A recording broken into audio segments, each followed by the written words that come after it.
welcome everybody. to the conversation, where every week we get together and we talk about matters of our faith, matters of our religion, about our life, about weird stuff, where we get together and talk. We're friends. We get together and talk a lot, but we invite you to these once a week. I'm Todd Brown, and this is Rick Coop. Hi. And this is The Conversation. This week we're going to talk about something that's been rolling around in my head for a long time, and as I said, Rick may throw something at me during this conversation because of where I get with it from time to time, but there's a concept. I work in the computer industry as my day job. Rick works in small engine industry, and there's a concept in both of those called original equipment manufacturer recommendation, or O.E.M. And so you buy O.E.M. parts, you buy the original equipment manufacturer parts, or you do things the way the original equipment manufacturer lays out for you. Do not mow your hedges with your lawnmower, kind of stuff, right? You're right. Where you have directions that say do things this way. Change the oil in your engine every. Used to be 3,000 miles when we were kids. Now I guess it's like 5,000 or 10,000 miles, whatever.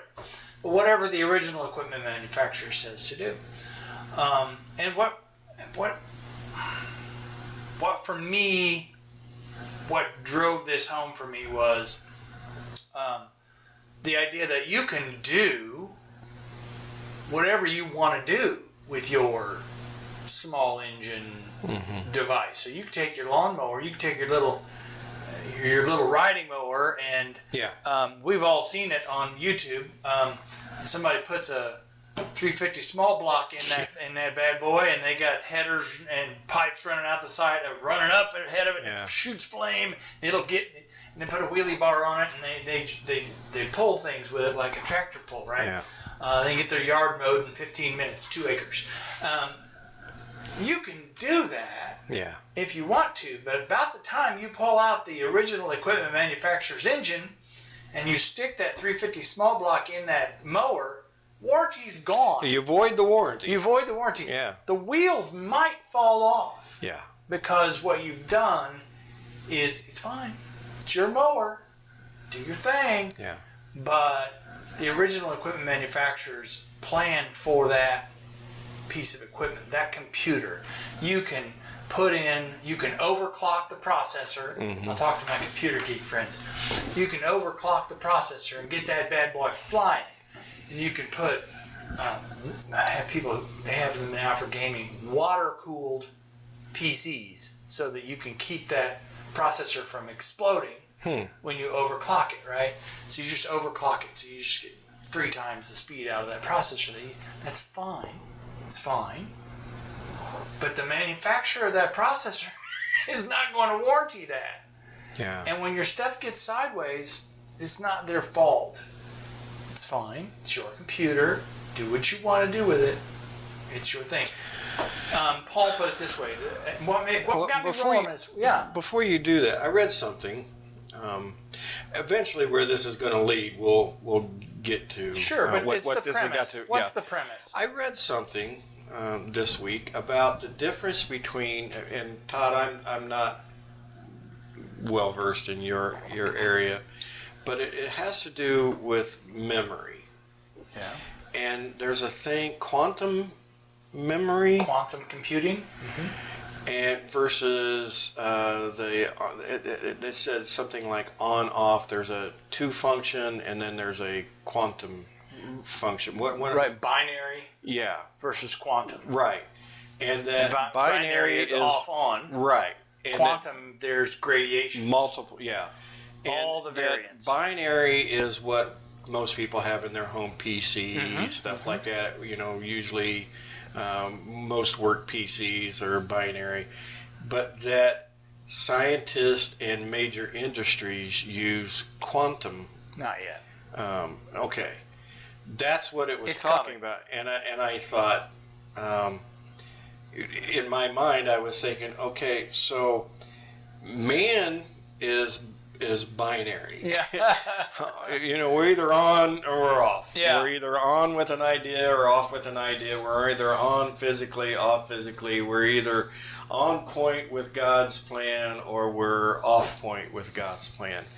Where quantum is God's realm. It's just more, I can do a whole lot more things, and it's almost like you don't want the binary to think it can move into the quantum because it's not capable. And I was thinking about that today That's a good way of thinking of it, but I would argue this. I would argue that man would be a lot easier to deal with if God had created us as binary. But we're not. No. We're very quantum. Yeah. We think of all the variations. We just don't know what to do with it. We don't know what to do with it. Yeah. Right. We think of all the gradations. And when we think about what the difference, that's a whole other topic. That is a difference between the way people think of animals and the way people think of humans. Humans have been given the gift of thinking through, as a friend of mine, David, said once to someone else when he was an atheist. He's no longer an atheist, but when he was talking to another atheist who said all of the higher order primates and animals think the same way, he said, no, don't get that messed up. Humans think about thinking about thinking. Animals do not think about thinking about thinking. So that's the gradient. That would be a difference. Binary is it's mating season. I must mate. Right. Mate. I'm hungry. I must eat. Eat. I must eat. Water. Danger. I need water. Danger. I run. Right. I'm with my companions. Being with my companions feels safe and warm, and I should do that. And people think when they see deer that they hang out together because the deeper feelings that we have and the complex thought that we have about our people, and that's cute and wonderful, and they do love being with their companions, but it's different. Anyway, see, now we're getting into the manufacturing story. We can't really tell the story of us without talking about the fact that when God created the heavens and the earth. So for me, one of the things I was going to say it's been a perfect segue into what we're when going to God talk about created today. the heavens and the earth, so go back and read Genesis 1 through 3. All right. Yeah. So this is the creation of man, the creation of all things, but then in that is the creation of man, and we get into the creation story, the creation fable, whatever you want to call it. But the creation of man is in Genesis 1, 26 through 31. And it says, so God creates all, He creates it all. In the beginning, God created the heavens and the earth. Call that a bajillion years, call that 40 bajillion years, whatever, I don't care. Now, it says, and it goes through creating all the different things that we interact with. But then at 26, he said, then God said, let us make man in our image, in our likeness, so that they may rule over the fish of the sea and the birds in the sky, and over the livestock and all of the wild animals and all of the creatures that move along the ground. So God created mankind in His own image. In the image of God He created them. Male and female He created them. God blessed them and said to them, be fruitful and increase in number. Fill the earth and subdue it.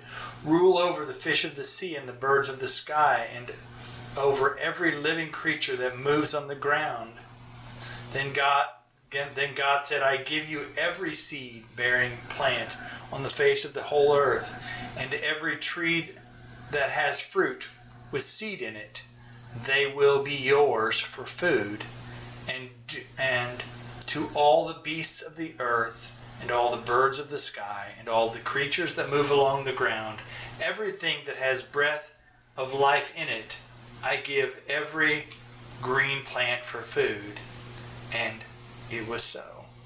God saw all that He had made, and it was very good. And he was, and there was evening, and there was morning of the sixth day. So, the difference between all that other stuff that he had created and all the other creatures that he had created, the difference between them and us was that he gave us dominion over all of it. He also made us in his image. And there's a lot of interpretation of that. But for me, the difference between us and them is that,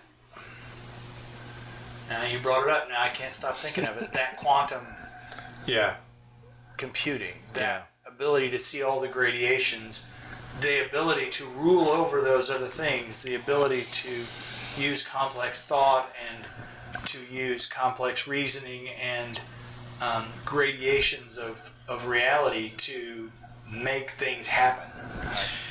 And thumbs are good. We got thumbs. That's a good thing. And I'm going to flip the coin, same coin, but flip the coin. In comparison, that to me, there's a step up between the animals, the birds, and us. But if you take that same coin and flip it over, you can say the same thing about us and God. Oh, absolutely. And then there's a God's plan, original manufacturer's plan, which we just went through. Yeah. This is the original equipment manufacturer's and then there's, I hate to put it like this, Todd, and it's going to sound a little flippant, it's going to be a little off, but then there's the aftermarket plan. Yeah. Which we have a tendency... 2 chapters from now. Yeah. We have a tendency to go aftermarket. Usually an aftermarket part in the field that I'm in is cheaper. A little more, it's easier to get because not everybody's wanting the aftermarket, you know. To get the O.E.M, you're going to pay more, and everybody's wanting it because they want their stuff to work right. But and there's 17 sources for the aftermarket version. Instead of the easier one to get. And I see that as the O.E.M God's plan, the aftermarket is our plan. It's the way that we want to do things. It's the easy out. Yeah. Sometimes. There's also in your world, you tell me if I'm wrong, there's also O.E.M that says, oh, you don't have to do it that way. You could use our piece and you'd get 10 more horsepower or 100 more horsepower, or you could cut down 16 more trees. New and improved. With our version instead of the original manufacturer's version. Yeah. And so they're selling, it's either, there's a lot of reasons for that aftermarket. And when I look at this whole thing, I found Proverbs 19:21, and it to me, it really brings the whole thing into a focus for me. Many are the plans in a person's heart. Aftermarket, other O.E.M parts, bigger and better. All the gradations of thought. Blah, blah, blah. The quantum, you've been given that ability, But it's the Lord's purpose that prevails.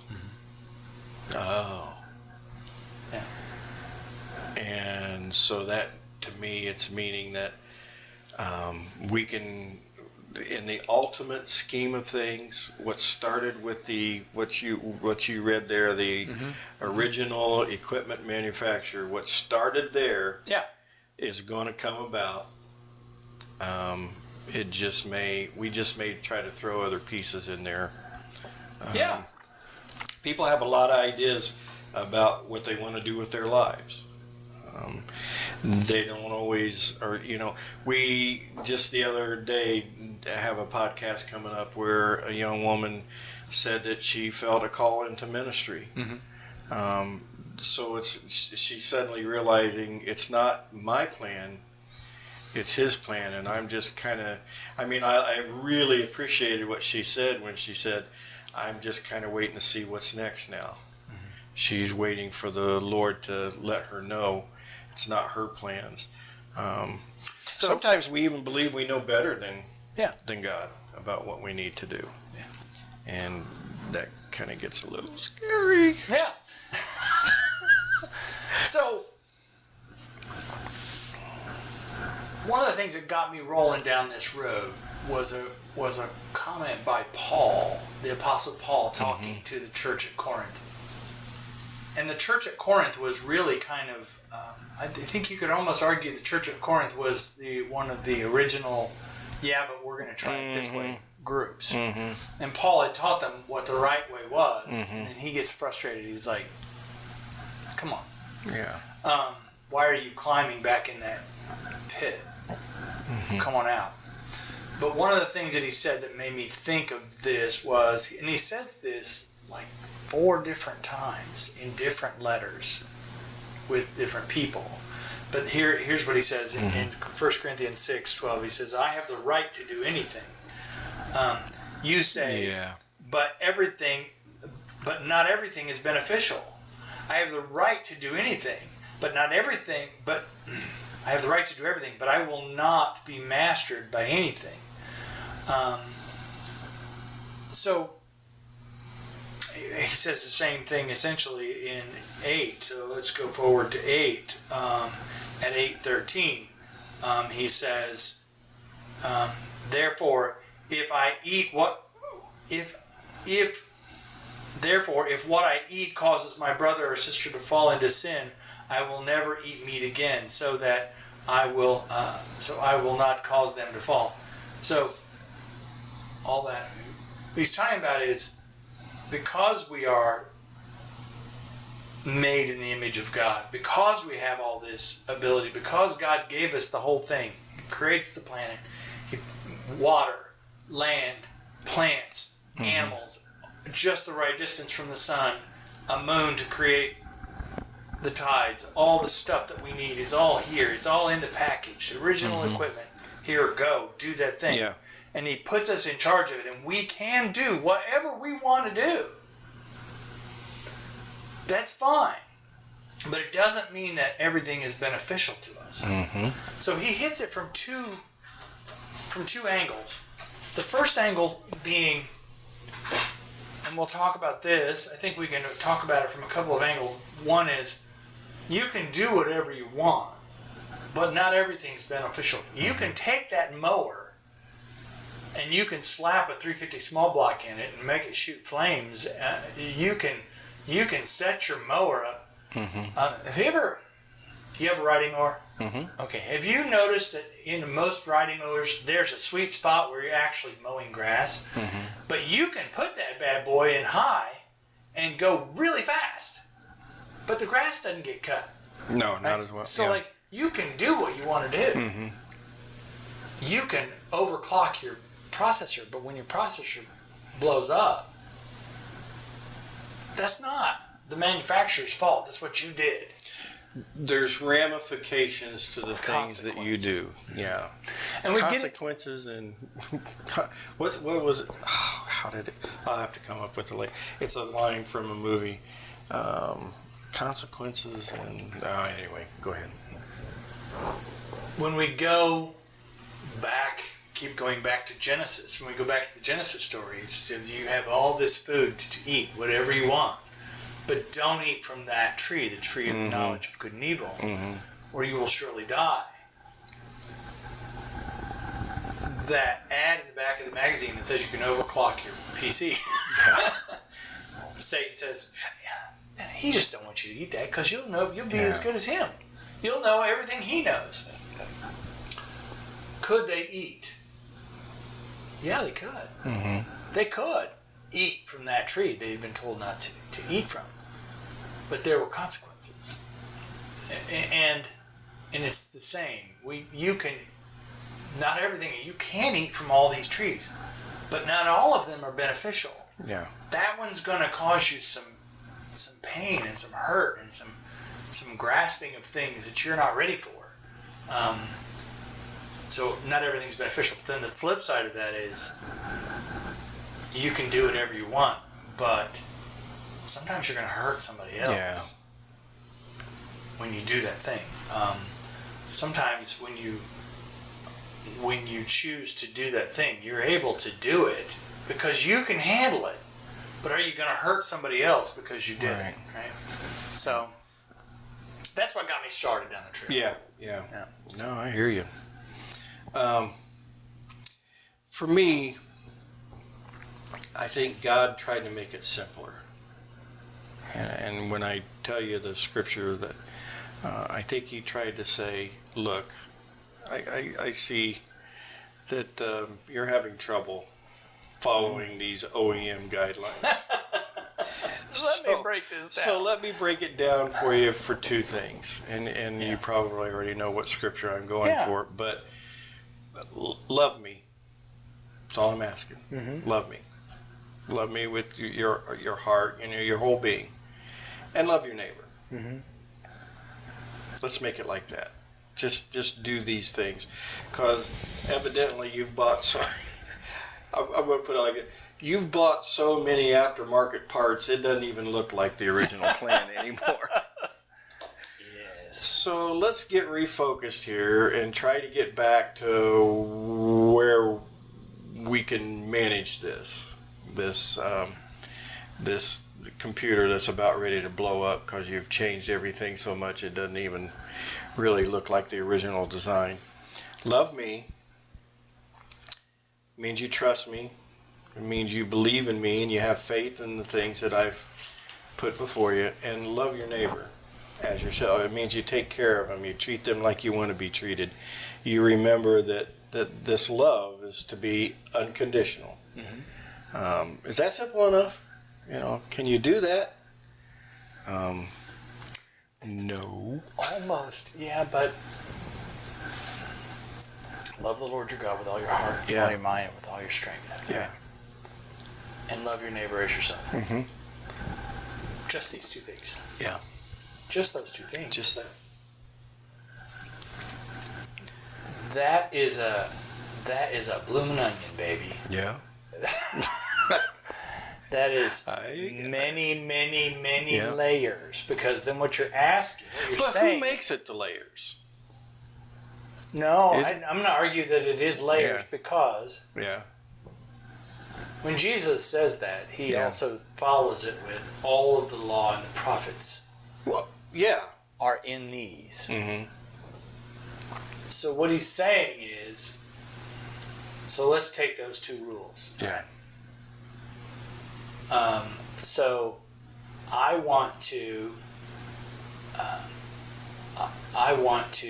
create a new way of, it's one of the weird things I watched this week. I want to create a new way of selling food. Okay. So what I'm going to do is I'm going to sell food in these cans, and if I put this soup in these cans, mm-hmm. it will sit on the shelf for a very, very long time, and it won't rot, so people will be able to have food. And the way I'm going to seal the can is by welding the lid on with lead. Yeah. If I love my neighbor, I won't put lead on the top of their food can because they're going to die of lead poisoning. Right. But it's expedient to use that lead alloy because it's quick to put on there. If I love my neighbor as myself, I won't put Roundup in the can and sell it to people to put on their food and their products, because I know that Roundup has a life of freaking ever. Yeah. And the ground will forever hold that, and there'll be Roundup water that runs off. And so my point is, love your neighbor as yourself is deeper than I love you, buddy. It's great. I'll just be good to you. It's gonna be great. It goes deeper. It becomes the way that you live every single moment in your life. Every little thing you do, you need to consider other people. Mm-hmm. And so that's the kind of handy-dandy take-home pack of the law to follow. Yeah. But it's pretty deep. I'm not saying that it's... Have you ever... I hate using this, but I'm going to. There is a particular place... No, there's several. You can go to any home improvement store. I just changed it up from the place I was thinking of. Yeah. Any home improvement store. And you can buy a box kit of a computer desk or a nightstand or you came over and helped me put together a fireplace. Yep. And I remember to this day, and that's been a year and a half ago. Oh, no, it hadn't been that long, has it? How we were amazed that all the pieces fit. Yeah.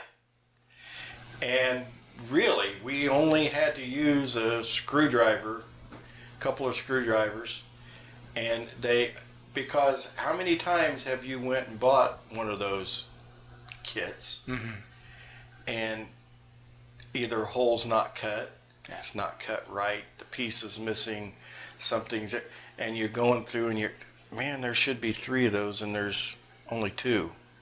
Yeah. So I guess what I'm saying here is, I'm not saying it's simple, but I'm saying that I think he tried to make the plans more understandable. I think, and I think to your point earlier, you said something, and I want to make sure I don't poo-poo it, because I agree with what you said. We're the ones who make it complex. Because I'm going to use another example of something we were told in the Bible. The original equipment manufacturer tells us to do that we have made complex, and it's one of those moments again when Jesus got frustrated with them about it. Okay. But because we've made it complex, it makes things hard. So love your neighbor as yourself should be simple. It should be simple. But we've made it hard because we have gone so far from that. We've become so consumer-based. Me. I'm on Facebook. I want all these likes. Please like our page. Subscribe. We want likes. We want gratification. We want people to give us. And we're not getting joy out of loving other people. We're getting joy out of what we get from the thing. Example. In the beginning, God created man, male and female. He created them. The next chapter, it talks about this idea. In chapter 2, it talks about this idea that it wasn't good for man to be alone. So when God creates woman, it says, and for this reason, a man shall cleave unto his wife, shall leave his mother and father and cleave unto his wife, and they shall become one flesh. Right? So, within short order, men start having 2 wives, and then maybe 3 wives, and then having sex with their wife's maidservant so they can make a baby. So they take that thing that God created. For this reason, a man shall leave his mother and father, and the 2 shall become one flesh, forsaking all others, and they shall become one flesh. So within short order, I mean, we're still in the book of Genesis. We ain't even left this book yet. And guys have got 2 wives, 3 wives. By the time we get to Kings,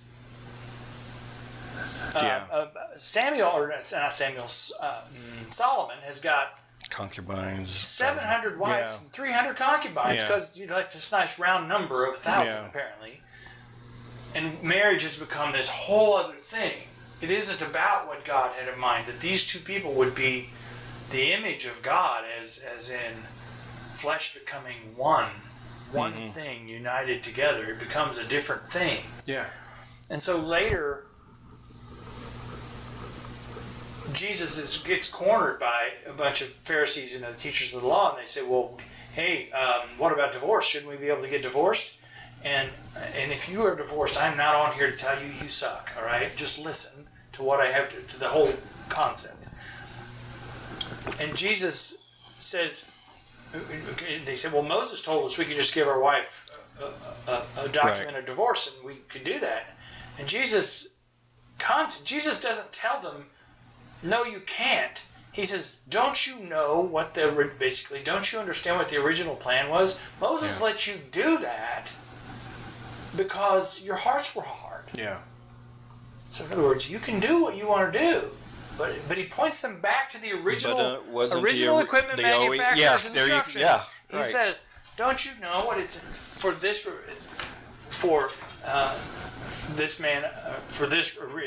reason a man shall be shall come together with his wife, for shall leave his mother and father and cleave unto his wife, and they shall become one flesh. Yeah. Don't you understand that? Well, what, you didn't say we couldn't get divorced. No, one flesh. Yeah. And when I've counseled with people about this idea, I say to them, when you're about getting married, what I say to them is you're coming together as one flesh, and yes, you can get divorced. You can do that, okay? But when you do, you became one flesh with that person. Mm-hmm. You became one flesh with that person. I don't care. Yeah. You became one flesh. You can say what you want to say, but you became one flesh with that person. We talk about, and we go back to why original equipment manufacturing instructions work, and they just are what they are. Mm-hmm.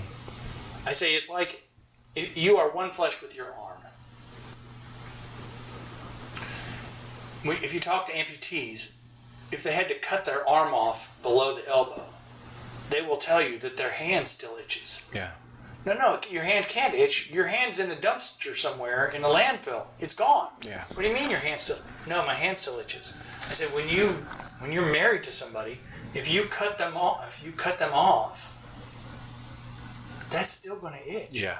You can walk in a room with them at a family reunion somewhere because you're being nice to your kid and you want to go to their ball game, and you still have a connection to that person. Mm-hmm. You might have hated them. You still have a connection to that person. Are there reasons to cut your hand off? Perfectly good, intelligent, God-honoring reasons to cut your hand off? Well, yeah, if your hand's got gangrene, you got to cut your hand off. You do. Mm-hmm. Does that mean it doesn't itch later? No, it doesn't. It still itches. The hand is gone, and you have what the amputees call phantom pain. Yeah. Your hand, a buddy of mine named Bob has lost both of his legs below his knees. His legs below his knees that aren't there ache incredibly, and there's no medicine going to fix it. They're gone. Mm-hmm. So, all this to say that the original equipment manufacturer says, for this reason, a man and woman they become one flesh. A man leaves his wife, leaves his mother and father, cleaves onto his wife, and they become one flesh. One flesh. Jesus is saying to them, yeah, okay. Yeah. Moses let you do this because your heart was hard.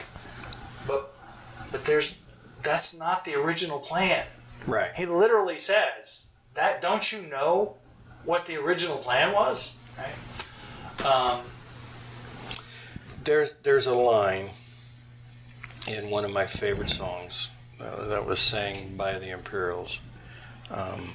And it's a line that's stuck with me since the very first time I heard it.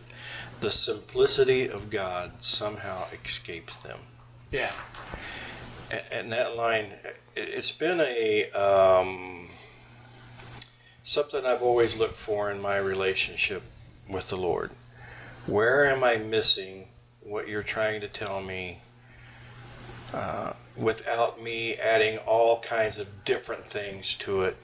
Mm-hmm. What are you trying to tell me in the moment without me messing it up by adding 15,000 other things to it? Yeah. Or what am I not seeing in your word here because I've got so much of my own baggage trying to wrap this up? What are you really trying to say to me? So, I think that's what happens a lot of times, such as that, when they ask, but Moses gave us, No, what I'm trying to say is, here's the original plan. Here's what happens sometimes. But here's what's meant to be. Yeah. That's simple. That's simply put. Without all the but what if or it when I get that whiny thing, sometimes I hear Adam doing that. Well, that woman you gave me, first of all, it's not my fault. It's that woman's fault. Yeah. And second of all, you're the one that gave her to me anyway. Yeah. No. Listen to what I'm saying here, because it's real simple. Here's the deal. You can either live with it or live without it. Mm-hmm. And there's been times, I quite honestly, Todd, I'm going to tell myself, when I've been lost, I didn't know what to do. I didn't know where to turn, what the next move was. Questioned. You and I have that kind of relationship where I can text you or call you up and say, I'm struggling, dude. Mm-hmm. This is hard. Yeah. And I don't get it, and I'm mad about it. Yeah. When we were, I'm going to jump off into a little bit of a different thing here, and I'm hoping we can tie this in. When I was a younger guy, I had these friends. Their names were Art and Tim. And they lived with their grandmother, and I would go over to visit Art and Tim, because I think the reason I'm going to share this story is because I think this lady had it down to the simplest. Mm-hmm. And I would go over to visit them, and I'd knock on the door, and I'd hear her say, "Come on in," and I'd walk in, and she would be sitting in a chair across from another chair, and she'd be talking. And I'd look, and there was nobody in the other chair. Yeah. And I'd kind of walk on through the house and back to see Art and Tim, and I remember, what is she doing? Yeah. Is she okay? And they're like, oh, she's talking to Jesus. And, as a young guy, teens, and you know how teenagers are. Sure. I'm thinking, she's kind of whack, man. What? And this happened several times. And there were times when she was having, there weren't 2 cups of coffee, just 1 cup of coffee, and she's just talking.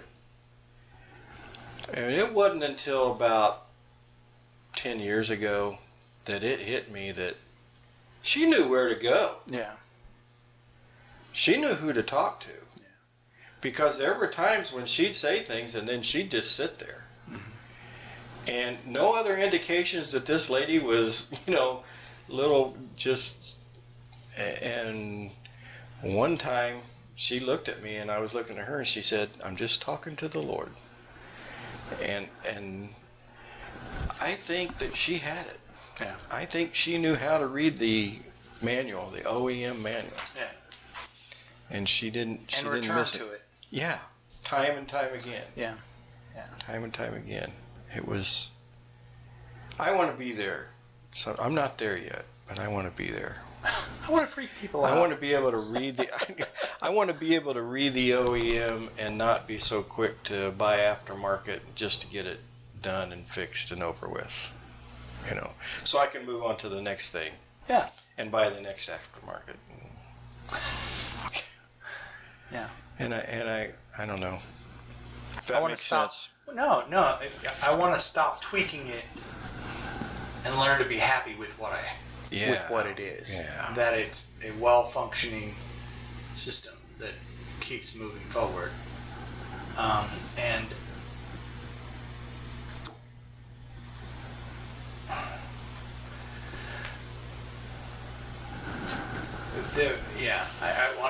I want to stop tweaking it and drive it like it was supposed to be. I want to get to be in constant communication with my Maker and be in relationship with the people around me in love, and there is relief in that. Mm-hmm. If you want to tweak your mower, keep going back to that example, and I like to set an example and keep going back to it because these things work. If you want to tweak your mower, but when you do tweak your mower to do those, that extra little thing that you wanted it to do, now you have to worry about it. Because you made it that way. Right. It becomes your issue to worry about. If you want to, I heard somebody say one time that they had prayed over buying a car because their car had failed and they needed a car, and they prayed and prayed and prayed over it, and they felt like that there had been an opportunity to get something better that they needed and take care of it. But and they bought that car, and then they used that car in their ministry to help people and get people to places and take them to get paperwork filled out they needed to get filled out, to get their driver's license, to take them to a food bank, to deliver food to people, to do these different things. And they said they used to pray, Lord, that's your car. I need you to help me make sure that thing gets up, runs when I get up in the morning. That's yours. And you can't say that if you didn't. If you don't give these things to him, if you don't do things the way he wants, then it isn't his. You can't, if you don't keep returning to the source. We still have a response. That car. You still better get the oil change. Still better get an oil change. Still have to put gas in it. Got to change the tires once in a while because they were out. So we have a responsibility in this. But as soon as you put, I'm going to go big here. As soon as you put tractor tires on your car, then the issues become yours to deal with. Better yet, when you put tractor tires on God's car. Yeah, there you go. He's going to say, dude. Yeah. When I provided you with something, and now you got crazy. When you take your pickup truck from a pickup truck to a monster truck, that monster's yours to feed. Yeah. But if it's just a truck, then you have a responsibility to help take care of it. You start putting nitro fuel. Yeah. In your Chevy Equinox. Yeah. There's going to be issues. Okie dokie. Yeah. You might be able to go from 0 to 40 a lot quicker one or two times, but you go past that.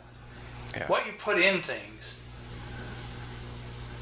that the manufacturer said not to, it comes back to something that happens with us. Talking about varying from manufacturers' guidelines.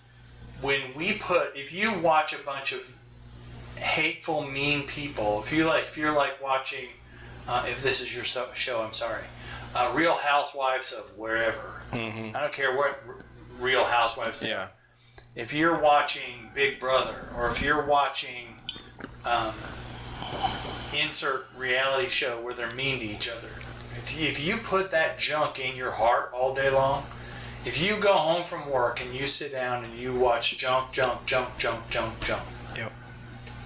then don't be surprised when what comes out of you is junk. Because you were warned.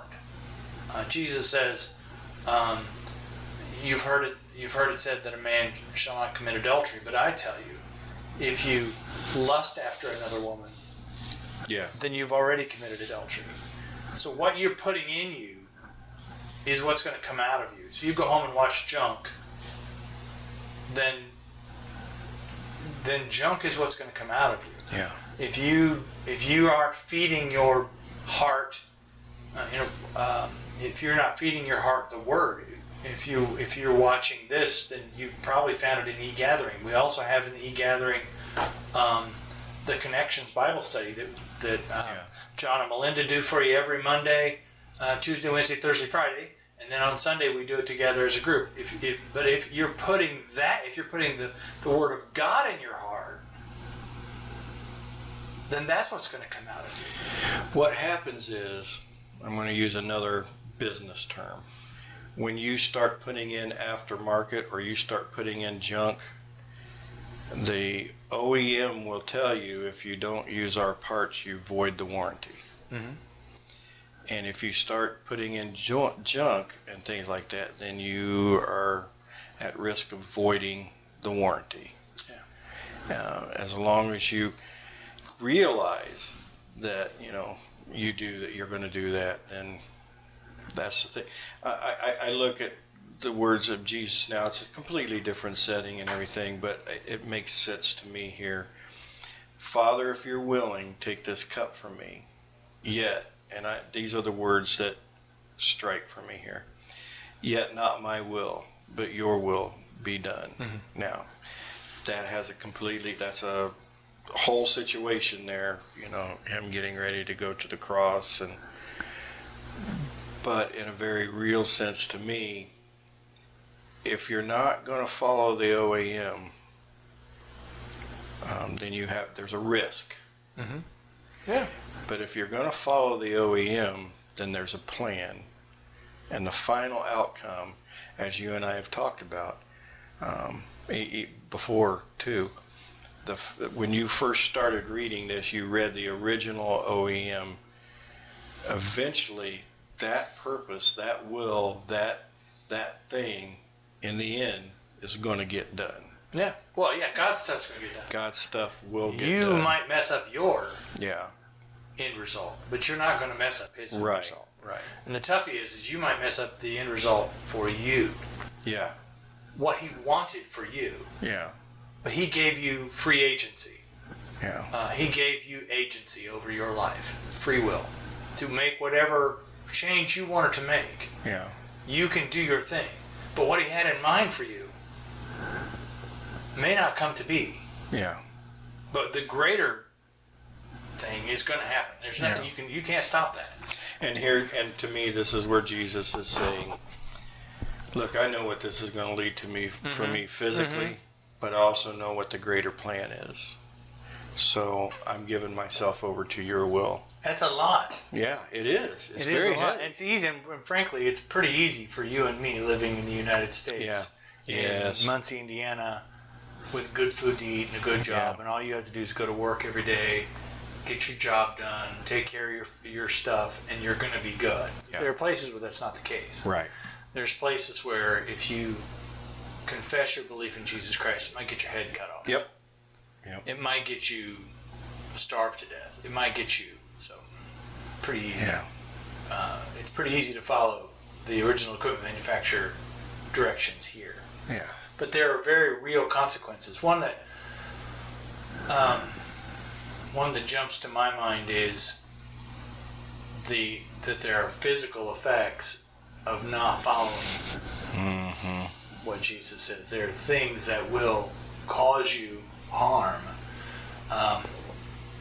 I was just listening to a radio show the other day, and they were talking about the fact that when we were kids, if you wanted to see a naked woman, when we started being curious about those things, you had to sneak in your uncle's room and find them under his mattress or a box some guy's dad had in the attic, and you took that book and you ran out in the field somewhere as your secret hideout, and you looked, oh, this is amazing. A picture of a naked woman was just over the top. Yeah. Today, find it anywhere. Naked is easily ridiculous. acceptable. This ridiculously simple thing. Yeah. Today, kids can be exposed to pornography, full on, whatever your sickest, twisted concept is. Mm-hmm. Our kids are exposed to that from the moment they can be alone with a computer or a cell phone. Immediately. And even they don't have to go look for it. It comes and looks for them. Yeah. And that's the ramification of... Yeah. We have, well, this is the knowledge of good and evil kind of thing. Yeah. Where, you've got all this knowledge, you've got all this power, you've got all these things, but because of that, you're exposed to things you were never meant to be built to be exposed to. Yeah. One of the weird or horrifying side effects of that is fewer and fewer and fewer people are getting married because they don't think they need that. They don't think they need for this reason a man Yeah. shall leave his mother and father and cleave unto his wife, and they shall become one flesh. They don't think they need that. They've got a better plan. And the better plan is even our little girls, we think little boys, even our little girls from 8, 9 years old are being exposed to pornography and have free access to it. Young teenagers have access to it. They don't feel like they need a human to interface with. They can take care of this problem themselves.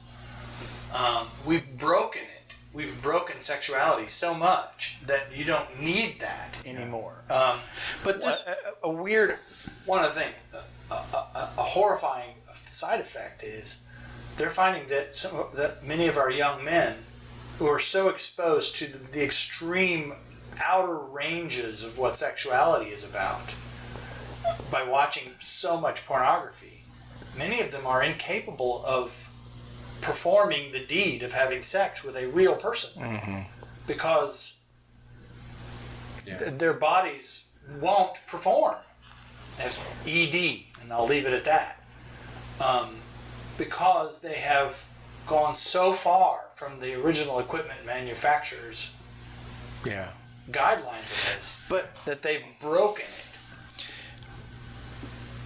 But for me, and I understand you're just making a point here, and I'm with you on the point, but it's not just sex; it's everything. No, it's everything. Food. So yeah, it's everything that we do that we can break the original manufacturer's design for us, and there's a lot of things we need to be careful of with that. There are two other examples, since you brought that up, that come to my mind. And I heard somebody talking about two major events that have happened in human existence that have thrown us, that we thought was everything we wanted and has become a curse in a way. The three of the knowledge of good and evil kind of concept. What could be bad about having the knowledge of good and evil? Food.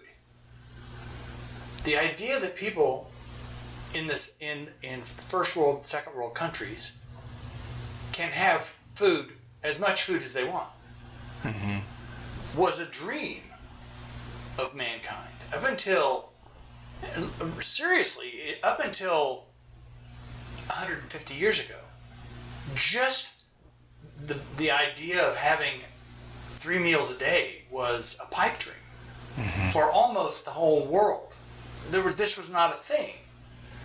Well, then we've reached a point in the last, 70 years or so, when humans can have as much food as they want. Americans in particular, as much food as we want. You can literally, our poor, can have as much food as they want if they understand how the resources work. You would think that would be a good thing. It's turned out to be a perversion. We've gone to this other extreme. Yeah. Where we're obese and we are unhealthy because we have so much food and the wrong kinds of food, and we've taken it to this absurd extreme, and it hurts us. We're outside of the bounds of what God had in mind. I mean, He's giving us trees and plants to eat, and later gives us meat to eat. But now we've just perverted that to the extreme, and it's killing us because of that. Other piece of that. So the current version of that same thing, someone has said, is information. Oh yeah. Data. If we've thought, I remember being a young man in his 30s and thinking, if everybody could just know all the stuff, we'd all get along. Because we would all know. We would all know the information. We'd all have the data. And so we would have to agree because we all have the data. And the opposite has happened. There's so much data that there's almost no information.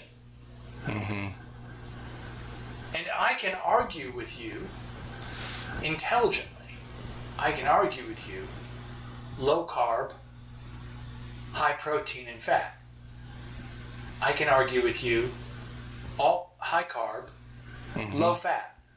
I can argue with you with data that white sugar is better for you than meat and fat, because it's meat and fat that makes you have a heart attack. Yep. I can argue with an intelligent data. I can argue with you with intelligent data. Well, we just went through that with conflicting data. Yeah. And I'm not going to get into the whole, COVID thing. And Yeah, I can argue mask, no mask. Mask, no mask, shot, no shot, blah, blah, blah. And you have scientists and doctors on one side saying one thing, scientists and doctors on the other side saying, wherever you stand, that's where you stand. I get your point. But our point is not that. Our point is that you can intelligently stand on either side. Either side of this. Yeah. And so we've reached the point with data that we were with food. Yeah. People don't have data, so they don't understand. People don't have food, so they're starving. Now people have all the food they could possibly want, so they're killing themselves with the food. Yeah. We don't have the data, so we can't possibly agree. Now you have every bit of data you could possibly imagine. So we completely disagree. And not only do we disagree now, we think you know the answer, so you must just be being mean. You must just be evil, because you know what I know, and so you must be evil. Yeah. And that's... Get back to the O.E.M. Yeah, get back to... If we just cut it back to... Yeah. Am I doing this out of love for somebody, or am I doing it for me? Am I more concerned with being right than I am concerned with loving somebody and making them whole? Yep. So, yeah. Meanwhile, back at the original equipment manufacturers. Right. 2 rules, right? Yeah. There's a whole lot to go through with this. I'm thinking of like 16 pages more of stuff, brother. Yeah. But I think we've covered this I topic think we've today, done right? what we can do. Yeah. Guys, if you think we're wrong, there's a whole bunch of stuff we talked about today. If you think we're wrong, please let us know. If you think we're right, please let us know. If like I said, there's 16 pages of more stuff, we'd just love to see your other page of stuff and ways that we get sideways with this. We love you guys. We hope you have a great rest of your day. Like if you liked it, follow or subscribe if you want to hear more each time we come together. Hey, watch for John and Melinda on Mondays, Tuesdays, Wednesdays, Thursdays, and Fridays here on this same page. Love you guys. Have a great day. Bye. Bye.